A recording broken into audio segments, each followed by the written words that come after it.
Halo sahabat Kompas, kembali lagi bersama kami di Bahas Peristiwa. Hari ini kita akan membahas tentang para pengendara atau pengojek daring ya, yang biasa kita sebut dengan driver online, yang punya jasa besar untuk membawakan makanan kepada kita, khususnya di saat kita mau berbuka puasa ya. Di sini saya sudah bersama dua rekan saya, Mas Bayu dan juga Mas Yogi.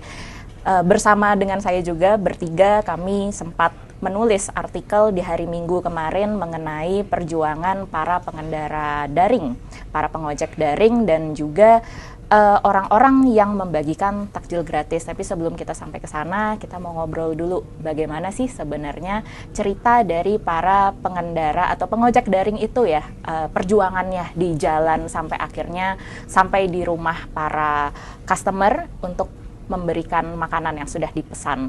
Mas Bay, kemarin saya dengar sempat ngikut ya, nunut sama pengojek daring untuk kirim makanannya ke customer. Betul Ceritanya sekali. Gimana tuh Mas? Ya, itu kami melakukan jurnalisme partisipatif ya di sini, sehingga kami sempat semacam negosiasi dengan seorang ojol dan kami melakukan pendekatan supaya kami bisa merasakan sendiri bagaimana mereka berjibaku ya di jalanan, dan ternyata kami bisa mengikuti dengan menggonceng salah satu ojol itu, dan di sini jaraknya kami coba ya untuk yang jauh gitu. Nah, waktu itu kebetulan saya bisa mendapatkan dari sekitaran Blok M sampai ke Jagakarsa dengan jarak sekitar 15 km. Dan di situ kami juga menurunkan hasil karya jurnalistik kami supaya bisa lebih deskriptif dan juga bisa merasakan pembaca gitu loh. Perjuangan dari ojol itu bagaimana macetnya, bagaimana panasnya, bagaimana keringatannya, dan bagaimana emosinya untuk bisa menempuh jarak sampai sejauh itu. Ya tentu saja juga tentang drama-dramanya juga ya, bagaimana saya sempat juga hampir saja tersenggol mobil misalnya, atau bagaimana takjubnya melihat lautan mobil begitu sejauh mata memandang, sehingga motor pun sampai sulit untuk bermanuver seperti itu. Dan akhirnya memang sampai ke sana. Ini pun juga istilahnya kami ini adalah ojol-ojol para pengejar senja, para pemburu senja gitu, yang sebelum mereka sampai diusahakan sebelum waktunya beduk berbunyi seperti itu. Dan ini juga sebenarnya akhirnya tidak terlampaui juga, karena sebegitu parahnya itu kemacetan dari mulai kita berangkat jam 16.30 sampai akhirnya 18.00 lewat gitu loh, udah sampai di sana dan sudah lewat dari maghrib. Itu akhirnya 1,5 jam lebih baru bisa sampai. Dan mereka inilah sebenarnya semacam malaikat penolong gitu loh untuk orang-orang yang waktunya tidak banyak, tapi mereka membutuhkan kebutuhan untuk pangannya sendiri, mendesak seperti itu, bisa dilakukan oleh para ojol seperti ini. Dikomplain nggak Mas setelah itu? Oh, ini juga yang saya lihat betapa toleransinya juga ya masyarakat kita melihat bahwa si ibu yang menerima kami itu tidak komplain, dia tidak mengomel, dia bahkan tidak sama sekali marah atau mungkin mengeluh seperti itu, tapi bahkan dia itu memberikan bukaan sama si pengemudi ojol itu, dan ya tidak ada sama sekali timbalan atau mungkin meminta apa-apa dari si ibunya, sekedar cuma memberikan ya ada air minum, ada teh, ada roti keju, ada nasi dan lauk pauk, dan ada semacam keripik atau kacang-kacangan gitu ya. Sehingga saya pikir ini sebuah juga, nanti kita akan membaca juga altruisme gitu loh, semacam dari si penerima atau konsumen kepada si ojol itu gitu. Jadi saya pikir ini sesuatu yang sangat mengharukan sih ketika menerima makanan untuk bukaan dari si konsumen itu. Waktu di jalan kan berarti Mas tuh hampir 2 jam ya di jalan, dibonceng sama ojek online. Betul. selama hampir 2 jam itu tadi Mas sempat bilang ada jauh mata memandang itu kendaraan, sempat hampir diserempet ya sama kendaraan. Tapi selain itu semua, apa aja sih Mas yang terjadi selama hampir 2 jam secara emosi, secara tenaga fisik juga ya Mas? Karena kan baik Mas dan juga pengojeknya itu sama-sama puasa ya. Betul. Tantangan apa sih Mas yang terjadi sepanjang jalan itu? Kelelahan itu udah pasti. Dan kemudian juga rasa melihat langit ini juga menjadi sebuah sesuatu yang tidak kalah dramatisnya ya, karena begitu cepatnya gitu loh, hari itu menjelang gelap, dan seketika itu juga rasa senewan itu semakin tumbuh gitu loh, semakin gelap tuh semakin besar, sehingga ketika rasanya sih udah mau maghrib dan matahari tenggelam di ufuk barat itu, laju terus rasanya semakin kencang saja motornya seperti itu. Dan ya tentu aja klakson makin nyaring juga nggak Mas di jalan? Kebetulan ojol yang saya naiki ini lumayan sopan ya orangnya, sehingga tapi ya mungkin dari pengemudi lainnya yang mungkin membunyikan klakson bertubi-tubi, ya itu pasti kedengeran lah di sepanjang lintasan seperti itu. Tapi ya rasanya deg-degannya saya bisa merasakan lah bagaimana si ojol itu pontang-pantingnya gitu loh untuk mengantar makanan. Tapi ya 15 km itu ya Sekar ya, itu sebenarnya masih moderat seperti itu. Walaupun kita lihat itu mungkin jauh, tapi ada juga sebenarnya kalau misalnya kita pantau, misalnya di media sosial, apakah itu di Facebook atau di Instagram, cerita-cerita ojol yang jauh jaraknya itu jauh lebih banyak. Katanya bahkan ada yang sampai 50-60 km pun ada, sehingga biaya untuk ongkos kirimnya itu lebih besar daripada makanannya sendiri, seperti itu. Tuh. Tapi kan berarti ojol itu perjuangannya besar sekali ya untuk menghadirkan makanan ke meja makan pelanggan gitu ya. Tapi dengan semua perjuangan itu, waktu, energi, emosional juga ya pasti, ada cost emosional dan menghadapi kemacetan, stres di jalan. Dengan itu semua tuh sebenarnya sepadan nggak sih Mas kalau kita bicara dengan reward mereka secara material ya, upahnya atau gitu?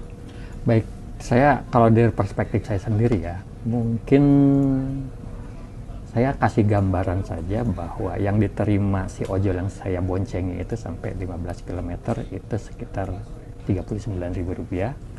Dan juga ada ojol lainnya yang cerita bahwa dia menempuh jarak hampir 20 km itu Rp44.000. Jadi kalau untuk berjibaku sepanjang atau sejauh itu dengan beberapa puluh ribu rupiah itu, menurut saya sih masih belum sepadan dengan apa yang mereka korbankan, apakah itu tenaga, apakah itu waktu, apakah itu kesabaran mereka, seperti itu. Jadi ya saya hanya sekedar mengimbau mungkin ya, kalau misalnya mungkin para konsumen atau pelanggan yang memesan pada saat peaknya gila-gilaan seperti pada sore atau maghrib selama bulan Ramadan, perhatikanlah atau berilah tips-tips yang mungkin bisa membuat mereka sedikit lebih gembira. Tadi apa sebutan lain untuk mereka? Tadi kan mereka mengidentifikasi diri sebagai petarung jalanan ya, atau pemburu senja ya? Betul sekali. Berarti agak skena ya mereka itu ya? Apa fighter juga ya? Mereka bilang sendiri seperti itu. Kami itu udah biasa lah kalau misalnya dibilang street fighter atau petarung jalanan seperti itu. Iya. Ya begitu. Kalau menarik ya, berarti dari perspektif ojek online ini, pengemudi ojek daring, ada pengorbanan yang mereka lakukan dalam pekerjaan mereka. Mungkin itu dalam koridor profesionalisme ya. Tapi ternyata dari hasil liputan kita juga mendapati ternyata ada juga loh para pengojek daring dan orang-orang lain ya yang ternyata perbuatan baiknya tuh tidak hanya dalam koridor profesionalisme tapi juga altruisme. Kita bicara soal artikel satunya ya berarti tentang yang judulnya altruisme dalam seporsi takjil ya. Mulai dari siapa dulu nih? Yang tadi kan ada ojol yang itu ya, apa, memberikan donasi ya? Iya, betul. Itu gimana ceritanya itu sekarang? Itu menarik juga ya. Jadi saya ngobrol dengan salah satu pedagang nasi kepal ya gitu di daerah Pondok Kopi, Jakarta Timur. Dia itu setiap hari sejak awal bulan Ramadan mendirikan sebuah kios sederhana ya, meja kayu sederhana yang diisi dengan takjil berupa es teh manis sama nasi kepal seporsi. Itu biasanya jualannya dia sehari-hari saat berdagang, tapi di masa Ramadan ini dia memutuskan untuk istirahat dulu dagangnya dan dia fokus untuk membagi takjil gratis. Nah, buat kita kadang bingung ya nasi kepal itu apa, itu sederhana nasi, ada potongan daging dan ikan tuna dipadatkan agak kayak onigiri gitu ya, tapi pedagangnya bilang tuh bukan onigiri. Nah, dia itu kan memberikan takjil gratis itu tidak hanya dari kantongnya pribadi, dia juga mengajak teman-teman di sekitarnya dia untuk menjadi donatur. Kebetulan teman-teman dia itu juga banyak yang adalah pengojek daring, dan para pengojek daring itu juga tergerak untuk membagikan takjil gratis untuk menjadi donatur. Mungkin kan dari segi waktu mereka juga agak sulit ya Mas, karena tadi bertarung di jalan, jadi mereka berpikir alternatif untuk berbuat baiknya adalah dengan menjadi donatur di program pembagian takjil gratis ini.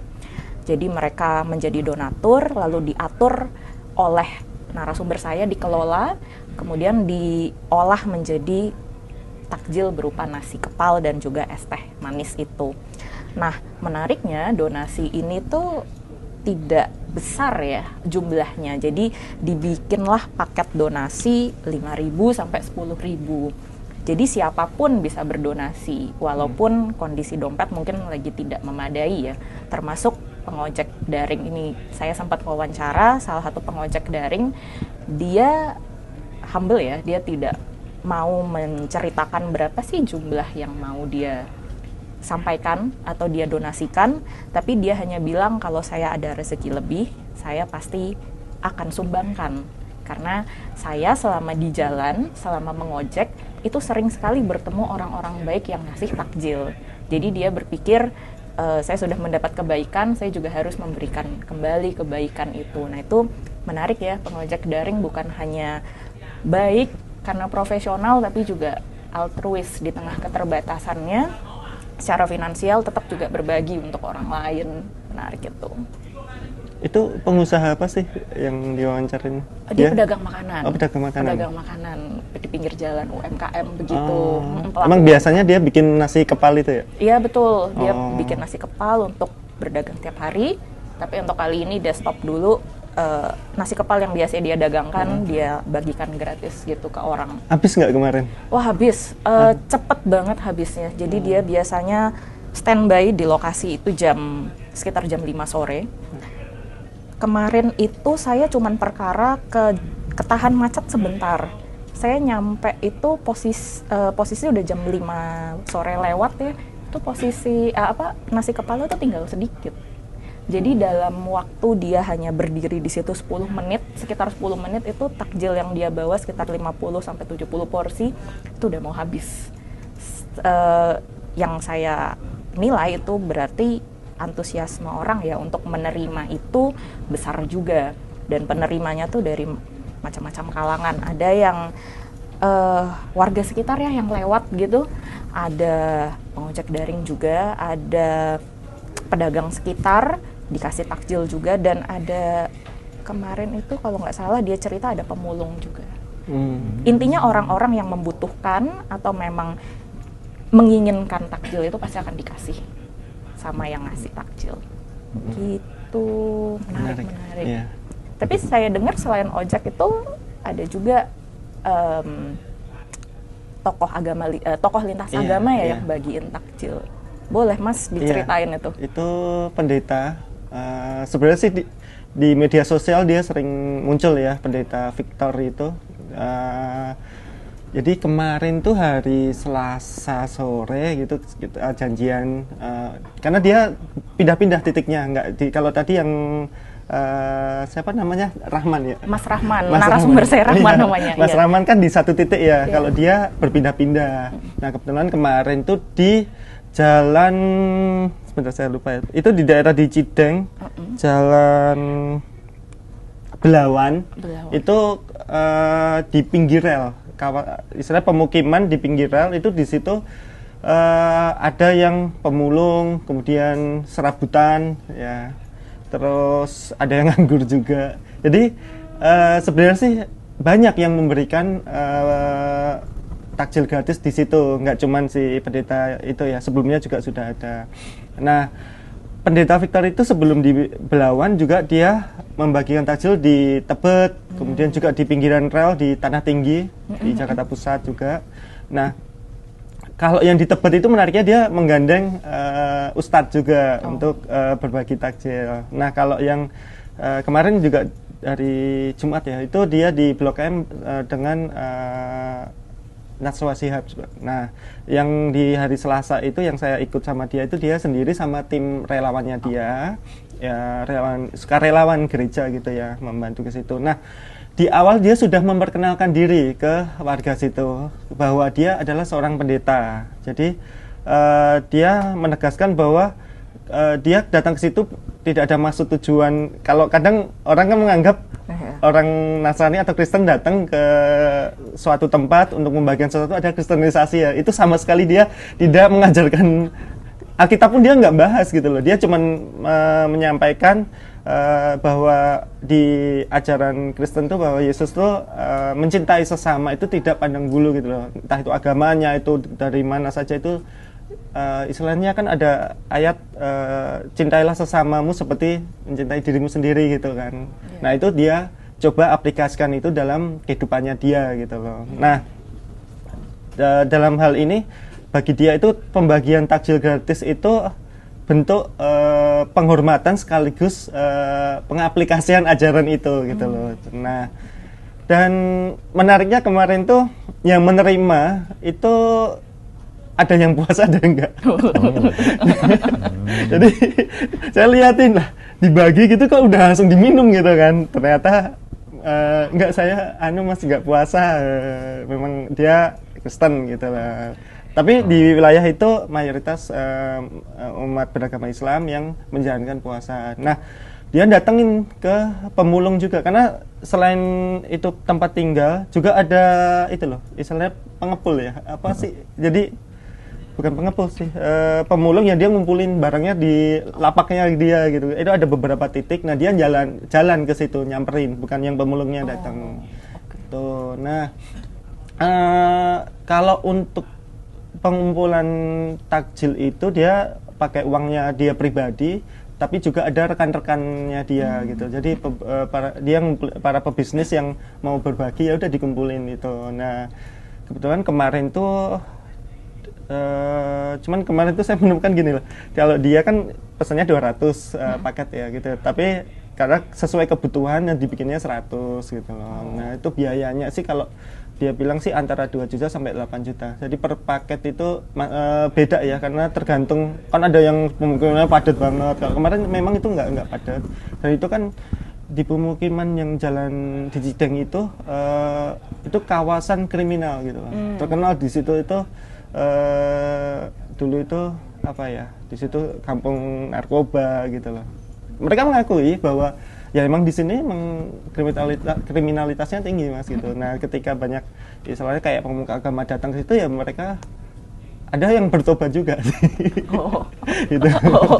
Nah, tapi juga bahwa dia menekan bahwa saya datang ke sini bukan kristenisasi mas gitu loh. Ini bentuk kasih itu lah. Nah, gitu. bentuk kasih ya. Atau aturisme itu ya, dia mengaplikasikan itu. Yang saya tertarik itu tadi kata Sekar, kalau misalnya ojol itu ada juga yang dia pakai dari koceknya sendiri. Iya, benar. Dan juga untuk membagi-bagikan takjil itu kan berarti menjelang maghrib ya. Iya. Artinya dia ada altruisme dari sisi finansial dia sendiri, dan juga ada kesempatan yang sebenarnya dia lewatkan untuk meraih order pada saat puncaknya. Itu pertimbangannya apa sehingga dia rela gitu loh kehilangan potensi pendapatan, bahkan dia menarik itu. Kebetulan para donatur tuh ya, termasuk pengojek daring itu mereka nggak ikut membagikan mas, jadi mereka hanya donasi aja gitu. Dan yang menariknya itu mereka keinginan berdonasinya besar sehingga berapapun jumlahnya itu pasti diterima sama si pengepul donasinya. Pernah ada pengojek daring itu dia bilang, gue cuman punya ceban nih gitu kan, gimana gue masih bisa donasi nggak? Dan dibilang, oh nggak apa-apa gitu, di tempat kita nggak ada donasi yang sedikit gitu, yang penting tuh adalah niatnya yang besar untuk berbagi ke satu sama lain. Jadi dikasihkanlah gitu kan. Nah kebetulan kan donasi yang paling kecil itu yang paketnya 5.000 ya jumlahnya. Saya kemarin dikasih tahu sama narasumber saya, katanya alhamdulillah belum pernah ada yang ngasih 5.000 gitu. Berarti kan ada effort lebih ya dari para donatur itu untuk memberikan jumlah yang sebaik mungkin gitu ya, yang semampu mereka tapi tidak minimal juga. Itu yang saya apresiasi ya dari mereka di tengah keterbatasan juga, tapi mau gitu untuk berbagi gitu. Menarik. Malu loh kita itu. Malu. Luar biasa, sesuai dengan indeks kedermawanan ini sepertinya ya. Ya. Tapi memang masyarakat Indonesia itu dermawan ya gitu. Kan Sangat. Wawancara sosiolog ya. Oh, betul. Nah, itu gimana? Jadi Indonesia itu kan mendapat predikat negara paling dermawan ya selama beberapa tahun berturut-turut. Saya lupa tahunnya, tapi tahun 2020-an itu kita sempat berturut-turut paling dermawan sedunia. Itu termasuk di state dalam indeks kedermawanan dunia ya, atau WGI gitu. Nah kalau kita perhatikan secara permukaan saja ya, kita ini memang sepertinya gitu, menurut saya, mungkin saya juga salah ya, masyarakat yang mudah sekali tersentuh hatinya, mudah kasihan terhadap penderitaan orang lain gitu. Rasanya melihat orang yang menderita atau kesulitan itu kita merasa pula ya kesulitannya, sehingga ingin membantu dalam cara apapun atau dengan jumlah yang seperti apapun, yang penting kita mau membantu. Nah ketika saya kemarin wawancara dengan sosiolog UGM Pak Derajat, itu beliau juga bilang bahwa memang negara kita tuh negara yang culture gotong royongnya tuh kuat sekali ya gitu. Semua mau saling bantu, semua mau saling tolong gitu. Bahkan kalau bisa jangan ada nih yang kesusahan di sekitar kita gitu ya. Mungkin dalam tingkat yang agak ekstrim, kadang-kadang tuh malah membantu seseorang itu jadi kewajiban gitu. Misal saya orang yang susah, terus saya lihat ada Mas Bayu sama Mas Yogi, orang yang lebih berada dari saya misalnya. Saya dalam tingkat ekstrim itu bisa aja punya pemikiran bahwa kalian berdua tuh harus membantu saya. Itu dalam in the most twisted condition ya. Tapi biasanya memang secara naluriah dalam skenario yang tadi Mas Bayu sama Mas Yogi itu biasanya secara alami akan membantu saya gitu. Nah itu pula yang terjadi di masyarakat kita ya. Kadang kita tuh membantu juga tidak dalam jumlah yang besar, tapi kita ingin membantu. Itu kan tampak ya, contohnya waktu kita pandemi COVID-19 kemarin, saat semua orang banyak kehilangan pekerjaan, pemasukan orang-orang pada seret, terus kita semua saling bantu dengan cara apapun ya. Itu juga terjadi di sekarang ya, ketika kita bicara soal takjil gratis. Takjil itu kan sebenarnya sebuah produk yang sangat sederhana ya. Kadang bisa nasi kepal, kadang bisa kolak, kadang bisa es teh, kadang bisa hanya air putih sama kurma sesuai sunnah Rasul gitu. Tapi kesederhanaan takjil itulah yang justru menyelamatkan banyak orang kalau kita bicara secara sosial ya, dalam kacamata yang lebih luas gitu, bahwa kepedulian kita kan sesama itu ternyata membantu orang-orang yang kesulitan untuk sekadar meringankan mereka untuk membuka puasa, membatalkan puasanya ya gitu. Kadang tuh kita nggak harus ngasih mereka kayak misal sembako atau ngasih bansos atau apa gitu. Kadang cukup dengan takjil, itu kan cerminan ya bahwa kepedulian kita itu besar akan satu sama lain. Dan sebenarnya ini juga menunjukkan bahwa kita tuh punya modal sosial yang besar sekali gitu. Modal sosial yang besar yang sebenarnya itu adalah senjata yang besar pula ya untuk kita kalau bangkit dari keterpurukan. Nah ini juga kemarin dibahas oleh Pak Sosiolog ya, bahwa kepedulian antara satu sama lain, modal sosial yang besar, altruisme dari satu akan orang lain itu kondisi yang ironis juga ya kalau kita bicara soal ya tingkah tingkah pengelola negara yang akhir-akhir ini bikin kita koruptor gitu ya. Koruptor, orang-orang yang ya itu. Ya mungkin dia korupsi terus dibagi-bagi kali ke keluarganya tapi. Astagfirullah. Nah, itu juga Pendeta Victor itu juga mengatakan bahwa ketika dia ngumpulin dana dari teman-teman bisnisnya itu, dia bilang gini, itu mudah kok Mas gitu, karena masyarakat kita itu sudah terbiasa untuk mengumpulkan dan membagikan ke sesama gitu ya. Dan bahkan yang beda agama pun juga tidak masalah karena kan di Indonesia ini kan kebinekaan gitu ya. Dia menekankan di situ gitu. Jadi memang masyarakat Indonesia ini sudah baik ya sebenarnya ya. Tapi kalau ketika banyak kejahatan ya mungkin dari orangnya kali, bukan masyarakatnya ya. Ya. Betul. Tapi di satu sisi ya, ketika kita bicara altruisme itu seperti harapan baru ya. Kadang kalau kita baca berita akhir-akhir ini tuh, wah frustrasi ya, semuanya tuh korupsi, pemaksaan terhadap peraturan negara dan macam-macam, represi gitu ya,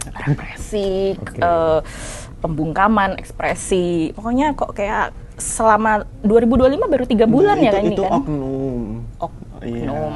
Oknum kalau dikumpulin ya satu kotak sih. Iya betul. Maksudnya kan bikin frustrasi ya sebenarnya ya semua pemberitaan akhir-akhir ini. Tapi melihat bahwa ada orang-orang masyarakat kita yang biasanya, yang ternyata juga masyarakat kecil ya sebenarnya ya, punya altruisme dan kepedulian yang sangat besar terhadap sesama, itu seperti membangkitkan harapan ya bahwa oke lah kita kayaknya bisa survive dari masalah ini kayaknya. Menarik ya, mungkin akan lebih banyak cerita lagi ya yang ke depan yang bisa kita gali gitu lah, kebaikan.